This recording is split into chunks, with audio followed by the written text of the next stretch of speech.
ಇಷ್ಟಂದ್ರೆ BSF ಅಲ್ಲಿ ಖಾಲಿ ಇರತಕ್ಕಂತ ಗ್ರೂಪ್ ಬಿ ಮತ್ತು ಗ್ರೂಪ್ ಸಿ ಹುದ್ದೆಗಳ ನೇಮಕಾತಿ ಬಗ್ಗೆ ಇವತ್ತಿನ ಈ ಒಂದು ವಿಡಿಯೋದಲ್ಲಿ ಪ್ರತಿಯೊಂದನ್ನು ಕೂಡ ವಿವರವಾಗಿ ನೋಡೋಣ. ಅದೇ ರೀತಿ ಒಂದು ವಿಡಿಯೋ ಏನಾದ್ರು ಹೊಸದಾಗಿ ನೋಡ್ತಿದ್ರೆ ಸಬ್ಸ್ಕ್ರೈಬ್ ಮಾಡ್ಕೊಳ್ಳಿ.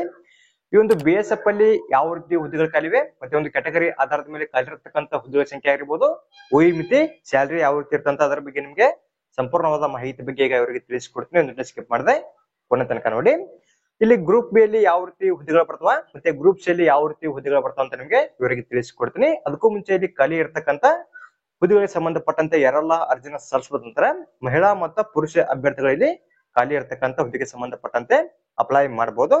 ಇನ್ನ ಯಾವ ರೀತಿ ಅಪ್ಲೈ ಮಾಡ್ಬೇಕಂದ್ರ ಆನ್ಲೈನ್ ಮೂಲಕ ಅಪ್ಲೈ ಮಾಡ್ಕೋಬಹುದು. ಆ ಒಂದು ಅಪ್ಲೈ ಮಾಡೋ ಲಿಂಕ್ ಕೂಡ ನಮ್ಮ ಟೆಲಿಗ್ರಾಮ್ ಗ್ರೂಪ್ ಅಲ್ಲಿ ಹಾಕಿರ್ತೀನಿ. ಎಲಿಜಿಬಲ್ ಆಗಿರ್ತಕ್ಕಂತ ಅಭ್ಯರ್ಥಿಗಳು ಆ ಒಂದು ಲಿಂಕ್ ಮೇಲೆ ಕ್ಲಿಕ್ ಮಾಡ್ಕೊಂಡು ಅರ್ಜಿನ ಸಲ್ಲಿಸಬಹುದು. ಇಲ್ಲಿ ಅವರು ಯಾವ ರೀತಿ ಹುದ್ದೆಗಳು ಕಲಿಯುವಂತ ಕೆಳಗಡೆ ಅವರು ಸಂಪೂರ್ಣವಾದ ಮಾಹಿತಿಯನ್ನ ಇಲ್ಲಿ ಕೊಟ್ಟಿರ್ತಕ್ಕಂಥದ್ದು. ಇಲ್ಲಿ ಮೊದಲಾಗಿ ಬಂದ್ಬಿಟ್ಟು ಪ್ಯಾರಾಮೆಡಿಕಲ್ ಸ್ಟಾಫ್ ಅಂತ ಕೊಡದಾರ. ಅಂದ್ರೆ ಪ್ಯಾರಾಮೆಡಿಕಲ್ ಅಲ್ಲಿ ಇಲ್ಲಿ ಗ್ರೂಪ್ ಬಿ ಮತ್ತು ಗ್ರೂಪ್ ಸಿ ಹುದ್ದೆಗಳು ಖಾಲಿದಾವ.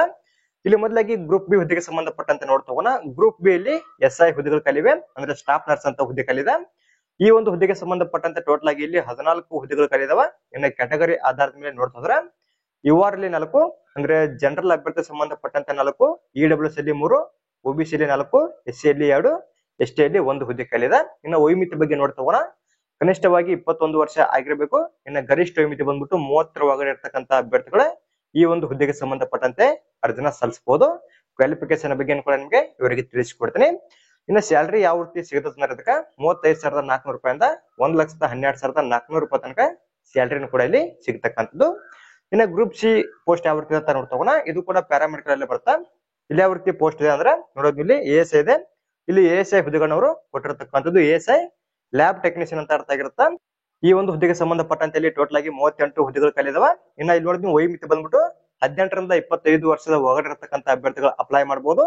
ಇನ್ನ ಎರಡನೇದಾಗಿ ASI ಇದು ಫಿಸಿಯೋಥೆರಪಿಸ್ಟ್ ಅಂತ ಕೊಡಿದ್ರ. ಈ ಒಂದು ಹುದ್ದೆಗೆ ಸಂಬಂಧಪಟ್ಟಂತೆ ಟೋಟಲ್ ಆಗಿ ಇಲ್ಲಿ 47 ಹುದ್ದೆಗಳು ಖಾಲಿವೆ. ಇನ್ನ ಇಲ್ಲಿ ವಯೋಮಿತಿ ಬಂದ್ಬಿಟ್ಟು 20ರಿಂದ 27 ವರ್ಷದ ಒಳಗಡೆ ಇರತಕ್ಕಂತ ಅಭ್ಯರ್ಥಿಗಳು ಈ ಒಂದು ಹುದ್ದೆಗೆ ಸಂಬಂಧಪಟ್ಟಂತೆ ಇಲ್ಲಿ ಅಪ್ಲೈ ಮಾಡಬಹುದು. ಇನ್ನ ಸ್ಯಾಲರಿ ಯಾವ ರೀತಿ ಸಿಗುತ್ತೆ ಅಂದ್ರೆ ಅದಕ್ಕೆ 29,200 ರೂಪಾಯಿಂದ 92,300 ರೂಪಾಯಿ ತನಕ ಇಲ್ಲಿ ಸ್ಯಾಲರಿನೂ ಕೂಡ ಸಿಗತಕ್ಕಂಥದ್ದು. ನೀವು ಇಲ್ಲಿ ಯಾವ ಒಂದು ಹುದ್ದೆಗೆ ಸಂಬಂಧಪಟ್ಟಂತೆ ಅರ್ಜಿನ ಸಲ್ಲಿಸ್ತಾ ಇರ್ತೀರಿ, ಆ ಒಂದು ಪೋಸ್ಟ್ ಗೆ ಸಂಬಂಧಪಟ್ಟಂತೆ ಕ್ಯಾಟಗರಿ ಆಧಾರದ ಮೇಲೆ ಖಾಲಿ ಇರತಕ್ಕಂತ ಹುದ್ದೆಗಳ ಸಂಖ್ಯೆಯನ್ನ ಸರಿಯಾಗಿ ಚೆಕ್ ಮಾಡ್ಕೊಂಡು ನೀವು ಇಲ್ಲಿ ಅಪ್ಲೈ ಮಾಡಬೇಕು. ಇದು ಪ್ಯಾರಾಮೆಡಿಕಲ್ ಅಲ್ಲಿ ಖಾಲಿ ಇರತಕ್ಕಂತ ಗ್ರೂಪ್ ಬಿ ಮತ್ತೆ ಗ್ರೂಪ್ ಸಿ ಪೋಸ್ಟ್ಗಳು ಇರ್ತಾ ಇದಾವ. ಇನ್ನ ಕೆಳಗಡೆ ಮತ್ತೊಂದು ಇಲ್ಲಿ ಪೋಸ್ಟ್ಗಳನ್ನು ಕೂಡ ಅವರು ಕೊಡ್ತಾರೆ. ಇಲ್ಲಿ ಯಾವ ರೀತಿ ಪೋಸ್ಟ್ ಇದೆ ಅಂತ ನೋಡ್ತಗೋಣ. ಇಲ್ಲಿ SMT ವರ್ಕ್ಶಾಪ್ ಅಲ್ಲಿ ಕೂಡ ಹುದ್ದೆಗಳು ಖಾಲಿವೆ. ಇಲ್ಲಿ ಯಾವ ರೀತಿ ಹುದ್ದೆಗಳು ಅಂತ ಇವರಿಗೆ ತಿಳಿಸಿಕೊಡ್ತೀನಿ. ಇಲ್ಲೂ ಕೂಡ ಗ್ರೂಪ್ ಬಿ ಮತ್ತೆ ಗ್ರೂಪ್ ಸಿ ಪೋಸ್ಟ್ಗಳು ಖಾಲಿವೆ. ಮೊದಲಾಗಿ ಗ್ರೂಪ್ ಬಿ ಪೋಸ್ಟ್ ಅಂದ್ರೆ ಯಾವ ಒಂದು ಪೋಸ್ಟ್ ಬರ್ತಂತ ನೋಡ್ತಗೋಣ. ಇಲ್ಲಿ ಕೂಡ SI ಪೋಸ್ಟ್ ಅನ್ನ ಕೊಡಿದಾರೆ. SI ವೆಹಿಕಲ್ ಮೆಕ್ಯಾನಿಕ್ ಅಂತ ಒಂದು ಪೋಸ್ಟ್ ನೇಮ್ ಆಗಿರುತ್ತೆ. ಈ ಒಂದು ಹುದ್ದೆಗೆ ಸಂಬಂಧಪಟ್ಟಂತೆ ಟೋಟಲ್ ಆಗಿ ಇಲ್ಲಿ 3 ಹುದ್ದೆಗಳು ಖಾಲಿವೆ. ಇನ್ನ ವಯೋಮಿತಿ ಎಷ್ಟು ಇರ್ಬೇಕಂದ್ರ ಇಲ್ಲಿ ಗರಿಷ್ಠವಾಗಿ 30 ವರ್ಷದ ಒಳಗಡೆ ಇರತಕ್ಕಂತ ಅಭ್ಯರ್ಥಿಗಳು ಅಪ್ಲೈ ಮಾಡಬಹುದು. ಇನ್ನ ಕನಿಷ್ಠವಾಗಿ 18 ವರ್ಷ ಆಗಿರ್ಲೇಬೇಕು. ಇನ್ನ ಸ್ಯಾಲರಿ ಯಾವ ರೀತಿ ಇರ್ತಂದ್ರೆ ಅದಕ್ಕೆ 35,400 ರೂಪಾಯಿಂದ 1,12,400 ರೂಪಾಯಿ ತನಕ ಸ್ಯಾಲರಿನೂ ಕೂಡ ಇಲ್ಲಿ ಸಿಗತಕ್ಕಂಥದ್ದು. ಇದು ಈ ಒಂದು ಹುದ್ದೆಗೆ ಸಂಬಂಧಪಟ್ಟಂತೆ ಆಯ್ತು. ಇದು ಗ್ರೂಪ್ ಬಿ ಅಲ್ಲಿ ಬರ್ತಕ್ಕಂಥ ಪೋಸ್ಟ್ ಆಗಿರುತ್ತೆ. ಇನ್ನು ಗ್ರೂಪ್ ಸಿ ಅಲ್ಲಿ ಬರ್ತಕ್ಕಂಥ ಹುದ್ದೆಗಳು ಕೂಡ ಇಲ್ಲಿ ಕೆಳಗಡೆ ಅವರು ಕೊಟ್ಟಿದ್ದಾರೆ. ಇಲ್ಲಿ ಯಾವ ರೀತಿ ಪೋಸ್ಟ್ ಇವೆ ಮತ್ತೆ ಯಾವ ರೀತಿ ಸ್ಯಾಲರಿ ಸಿಗುತ್ತೆ, ವಯೋಮಿತಿ ಬಗ್ಗೆ ಕೂಡ ಈಗ ಇವರಿಗೆ ನೋಡ್ತಗೋಣ. ಇಲ್ಲಿ ಮೊದಲಾಗಿ ಇಲ್ಲಿ ಖಾಲಿ ಇರತಕ್ಕಂತ ಎಲ್ಲಾ ಹುದ್ದೆಗಳು ಕೂಡ ಕಾನ್ಸ್ಟೇಬಲ್ ಹುದ್ದೆಗಳಲ್ಲಿ ಖಾಲಿ ಇರತಕ್ಕಂಥದ್ದು. ಗ್ರೂಪ್ ಸಿ ಅಲ್ಲಿ ಕಾನ್ಸ್ಟೇಬಲ್ ಹುದ್ದೆಗಳು ಖಾಲಿವ. ಇದು SMT ವರ್ಕ್ಶಾಪ್ ಅಲ್ಲಿ ಖಾಲಿ ಇರತಕ್ಕಂತ ಒಂದು ಲಿಸ್ಟ್ ಆಗಿರುತ್ತೆ. ಇಲ್ಲಿ ಕಾನ್ಸ್ಟೇಬಲ್ OT RP ಅಂತ ಕೊಡಿದ್ರೆ ಇದು ಪೋಸ್ಟ್ ನೇಮ್ ಆಗಿರುತ್ತೆ. ಈ ಒಂದು ಹುದ್ದೆಗೆ ಸಂಬಂಧಪಟ್ಟಂತೆ ಇಲ್ಲಿ ಒಂದು ಹುದ್ದೆ ಮಾತ್ರ ಖಾಲಿದೆ. ಅದು ಕೂಡ ಇಲ್ಲಿ SC ಅವರಿಗೆ ಸಂಬಂಧಪಟ್ಟಂತೆ ಒಂದು ಹುದ್ದೆ ಖಾಲಿದೆ. ಇನ್ನ ಕಾನ್ಸ್ಟೇಬಲ್ SKT ಗೆ ಸಂಬಂಧಪಟ್ಟಂತೆ ಇದು ಪೋಸ್ಟ್ ನೇಮ್, ಇದಕ್ಕೂ ಕೂಡ ಒಂದು ಹುದ್ದೆ ಖಾಲಿದೆ. ಇಲ್ಲಿ OBC ಅವರಿಗೆ ಸಂಬಂಧಪಟ್ಟಂತೆ ಇಲ್ಲಿ ಒಂದು ಹುದ್ದೆ ಮಾತ್ರ ಖಾಲಿ ಇರತಕ್ಕಂಥದ್ದು. ಇನ್ನ ಕಾನ್ಸ್ಟೇಬಲ್ ಪಿಟರ್ ಗೆ ಸಂಬಂಧಪಟ್ಟಂತೆ ಕೂಡ ಇಲ್ಲಿ ಟೋಟಲ್ ಆಗಿ 4 ಹುದ್ದೆಗಳು ಖಾಲಿ ಇವೆ. ಕರೆಕ್ಟ್ ಆಗಿ ಚೆಕ್ ಮಾಡ್ಕೋಬೇಕು. ಇನ್ನ ಕಾರ್ಪೆಂಟರ್ ಗೆ ಸಂಬಂಧಪಟ್ಟಂತೆ 2, ಆಟೋ ಎಲೆಕ್ಟ್ರಿಕಲ್ ಗೆ ಸಂಬಂಧಪಟ್ಟಂತೆ 1, ವೆಹಿಕಲ್ ಮೆಕ್ಯಾನಿಕ್ ಗೆ ಸಂಬಂಧಪಟ್ಟಂತೆ 22, BSTC ಗೆ ಸಂಬಂಧಪಟ್ಟಂತೆ 2, ಅಪ್ ಹೋಲ್ಸರ್ ಗೆ ಸಂಬಂಧಪಟ್ಟಂತೆ 1. ಇಲ್ಲಿ ಟೋಟಲ್ ಆಗಿ ಖಾಲಿ ಇರತಕ್ಕಂತ ಒಟ್ಟು ಹುದ್ದೆಗಳ ಸಂಖ್ಯೆ ಬಂದ್ಬಿಟ್ಟು 34 ಹುದ್ದೆಗಳ ಈ ಒಂದು SMT ವರ್ಕ್ಶಾಪ್ ಅಲ್ಲಿ ಖಾಲಿ ಇರತಕ್ಕಂತ ಗ್ರೂಪ್ ಸಿ ಹುದ್ದೆಗಳ ಸಂಖ್ಯೆ ಆಗಿರುತ್ತೆ. ಇನ್ನು ವಯೋಮಿತಿ ಯಾವ ರೀತಿ ಆಗಿರಪ್ಪ ಅಂದ್ರೆ 18ರಿಂದ 25 ವರ್ಷದ ಒಳಗಡೆ ಇರತಕ್ಕಂತ ಅಭ್ಯರ್ಥಿಗಳಲ್ಲಿ ಅಪ್ಲೈ ಮಾಡಬಹುದು. ಇನ್ನು ಸ್ಯಾಲರಿ ಬಂದ್ಬಿಟ್ಟು 21,700 ರೂಪಾಯಿಂದ 69,100 ರೂಪಾಯಿ ತನಕ ಸ್ಯಾಲರಿನೂ ಕೂಡ ನಿಮ್ಗೆ ಇಲ್ಲಿ ಸಿಗತಕ್ಕಂಥದ್ದು. ಕ್ವಾಲಿಫಿಕೇಶನ್ ಬಗ್ಗೆ ಕೂಡ ಇವರಿಗೆ ತಿಳಿಸಿಕೊಡ್ತೀನಿ. ಯಾವ ರೀತಿ ಕ್ವಾಲಿಫಿಕೇಶನ್ ಆಗಿರತಕ್ಕಂಥವ್ರು ಇಲ್ಲಿ ಅರ್ಜಿನ ಸಲ್ಲಿಸಬಹುದು ಅಂತ. ಇನ್ನು ಮೂರದಾಗಿ ವೆಟರನರಿ ಸ್ಟಾಫ್ ಕೂಡ ಇಲ್ಲಿ ಹುದ್ದೆಗಳು ಖಾಲಿವ. ಇಲ್ಲಿ ಗ್ರೂಪ್ ಸಿ ಮತ್ತೆ ಗ್ರೂಪ್ ಬಿ ಪೋಸ್ಟ್ ಕೂಡ ಇಲ್ಲಿ ಇರ್ತಕ್ಕಂಥದ್ದು ವೆಟರನರಿಯಲ್ಲಿ. ಇಲ್ಲಿ ಯಾವ ರೀತಿ ಒಂದು ಪೋಸ್ಟ್ ಗಳಿವೆ ಅಂತ ನೋಡ್ತಗೋಣ. ಇಲ್ಲಿ ವೆಟರ್ನರಿಲಿ ಬರ್ತಕ್ಕಂತ ಗ್ರೂಪ್ ಸಿ ಪೋಸ್ಟ್ ಗಳು ಬಂದ್ಬಿಟ್ಟು ಇಲ್ಲಿ ಹೆಡ್ ಕಾನ್ಸ್ಟೇಬಲ್ ಹುದ್ದೆಗಳು ಖಾಲಿ ಇರ್ತಕ್ಕಂಥದ್ದು. ಟೋಟಲ್ ಆಗಿ ಇಲ್ಲಿ 4 ಹುದ್ದೆಗಳು ಖಾಲಿವೆ.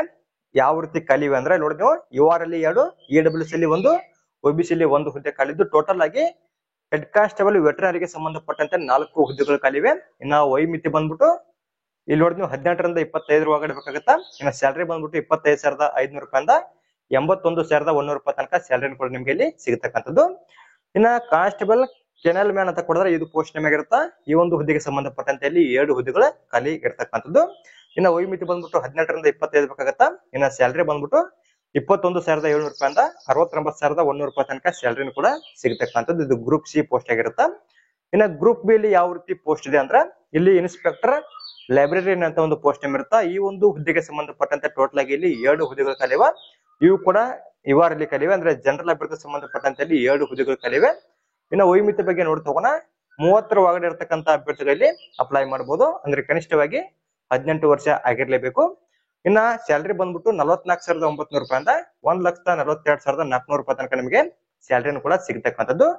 ಇಲ್ಲಿ ಕಲಿರ್ತಕ್ಕಂಥ ಹುದ್ದೆಗೆ ಸಂಬಂಧಪಟ್ಟಂತೆ ಯಾರೆಲ್ಲ ಅರ್ಜಿನ ಸಲ್ಲಿಸಬೇಕಂತ ಅನ್ಕೊಂಡಿರ್ತೀರಿ, ಇಲ್ಲಿ ಕೊಟ್ಟಿರ್ತಕ್ಕಂಥ ಒಂದು ಲಿಸ್ಟ್ ಅನ್ನ ಸರಿಯಾಗಿ ಚೆಕ್ ಮಾಡ್ಕೊಂಡು ನೀವು ಅಪ್ಲೈ ಮಾಡಬೇಕು.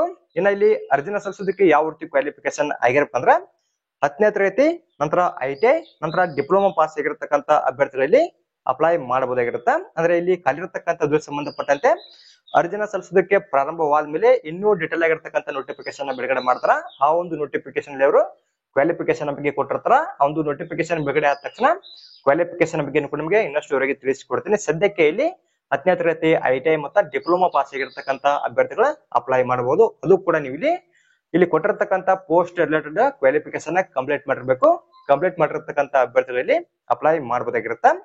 ಇನ್ನ ಇವಾಗ ಇಲ್ಲಿ ಅರ್ಜಿನ ಸಲ್ಲಿಸೋದಕ್ಕೆ ಯಾವಾಗ ಪ್ರಾರಂಭವಾಗ್ತದೆ ಅಂದ್ರೆ 18ನೇ ತಾರೀಕಿಂದ ಸ್ಟಾರ್ಟ್ ಆಗುತ್ತಾ. 18/5/2024 ಅಪ್ಲಿಕೇಶನ್ ಸ್ಟಾರ್ಟ್ ಆಗುತ್ತಾ. ಈ ಒಂದು ಡೇಟ್ ಇಂದ 30 ದಿನಗಳ ತನಕ ನೀವು ಇಲ್ಲಿ ಅಪ್ಲಿಕೇಶನ್ ಹಾಕಬಹುದು. ಇದು ಸ್ಟಾರ್ಟಿಂಗ್ ಡೇಟ್ ಬಂದ್ಬಿಟ್ಟು 18 ಇರುತ್ತೆ. 18ನೇ ತಾರೀಕಿಂದ ಹಿಡಿದು 30 ದಿನಗಳ ತನಕ ನೀವು ಇಲ್ಲಿ ಅಪ್ಲಿಕೇಶನ್ ಹಾಕಬಹುದಾಗಿರುತ್ತೆ. ಇನ್ನ ಒಂದು ಡೀಟೇಲ್ ಆಗಿರ್ತಕ್ಕಂಥ ನೋಟಿಫಿಕೇಶನ್ ಬಿಡುಗಡೆ ಆದ್ಮೇಲೆ ಕ್ವಾಲಿಫಿಕೇಶನ್ ಜೊತೆಗೆ ಇನ್ನಿತರ ಮಾಹಿತಿ ಬಗ್ಗೆ ನಿಮಗೆ ಇವರಿಗೆ ತಿಳಿಸಿಕೊಡ್ತೀನಿ. ಆಯ್ಕೆ ವಿಧಾನದ ಬಗ್ಗೆ ಆಗಿರ್ಲಿ ಎಲ್ಲದರ ಬಗ್ಗೆ ಕೂಡ ಒಂದು ನೋಟಿಫಿಕೇಶನ್ ಬಿಡುಗಡೆ ಆದ ತಕ್ಷಣ ಇನ್ನಷ್ಟು ನಿಮಗೆ ಇವರಿಗೆ ತಿಳಿಸಿಕೊಡ್ತೀನಿ. ಇಲ್ಲಿ ಕೆಳಗಡೆ ಅವರು ಅಪ್ಲೈ ಲಿಂಕ್ ಕೂಡ ಕೊಡಿದಾರೆ. ಈ ಒಂದು ಅಪ್ಲೈ ಲಿಂಕ್ ಕೂಡ ನಮ್ಮ ಟೆಲಿಗ್ರಾಮ್ ಗ್ರೂಪ್ ಅಲ್ಲಿ ಹಾಕಿರ್ತೀನಿ. ಯಾರೆಲ್ಲ ಎಲಿಜಿಬಲ್ ಆಗಿರ್ತಾರೆ ಪ್ರತಿಯೊಬ್ಬರು ಕೂಡ ನೀವು ಇಲ್ಲಿ ಅಪ್ಲೈ ಮಾಡಬಹುದು. ಅದಕ್ಕೂ ಮುಂಚೆ ಇಲ್ಲಿ ಕೊಟ್ಟಿರ್ತಕ್ಕಂಥ ಒಂದು ಕೆಟಗರಿ ಆಧಾರದ ಮೇಲೆ ಕೊಟ್ಟಿರ್ತಕ್ಕಂಥ ಹುದ್ದೆಗಳ ಲಿಸ್ಟ್ ಅನ್ನ ನೋಡ್ಕೊಂಡು ಡೈರೆಕ್ಟ್ ಆಗಿ ನೀವು ಇಲ್ಲಿ ಅಪ್ಲಿಕೇಶನ್ ಹಾಕಬಹುದು. ಈ ಒಂದು ವೇಕೆನ್ಸಿ ಲಿಸ್ಟ್ ಅನ್ನ ನಾನು ನಮ್ಮ ಟೆಲಿಗ್ರಾಮ್ ಗ್ರೂಪ್ ಅಲ್ಲಿ ಹಾಕಿರ್ತೀನಿ. ಯಾರೆಲ್ಲ ಅರ್ಜಿನ ಸಲ್ಲಿಸಬೇಕಂತ ಅನ್ಕೊಂಡಿರ್ತೀರಿ ಇಲ್ಲಿ ಕೊಟ್ಟಿರ್ತಕ್ಕಂಥ ಒಂದು ಮಾಹಿತಿ ಬಗ್ಗೆ ಸರಿಯಾಗಿ ಚೆಕ್ ಮಾಡ್ಕೊಳ್ಳಿ. ಇನ್ನ ಅರ್ಜಿನ ಸಲ್ಲಿಸೋದಕ್ಕೆ ಪ್ರಾರಂಭವಾದ ತಕ್ಷಣ ಕ್ವಾಲಿಫಿಕೇಶನ್ ಚೆಕ್ ಮಾಡ್ಕೊಂಡು ಡೈರೆಕ್ಟ್ ಆಗಿ ನೀವು ಇಲ್ಲಿ ಅಪ್ಲಿಕೇಶನ್ ಹಾಕಬಹುದಾಗಿರುತ್ತೆ. ಅದೇ ರೀತಿ ಒಂದು ಮಾಹಿತಿ ತಮಗೆ ಇಷ್ಟವಾದಲ್ಲಿ ನಮ್ಮ ಚಾನಲ್ ಸಬ್ಸ್ಕ್ರೈಬ್ ಮಾಡ್ಕೊಳ್ಳಿ, ಲೈಕ್ ಮಾಡ್ರಿ, ನಿಮ್ಮ ಸ್ನೇಹಿತರು ಕೂಡ ಶೇರ್ ಮಾಡಿ, ಅವರು ಕೂಡ ಒಂದು ಮಾಹಿತಿ ಗೊತ್ತಾಗಲಿ. ಅದೇ ರೀತಿ ಮತ್ತೆ ಮುಂದಿನ ವಿಡಿಯೋದಲ್ಲಿ ಭೇಟಿ ಆಗೋಣ. Thanks for watching.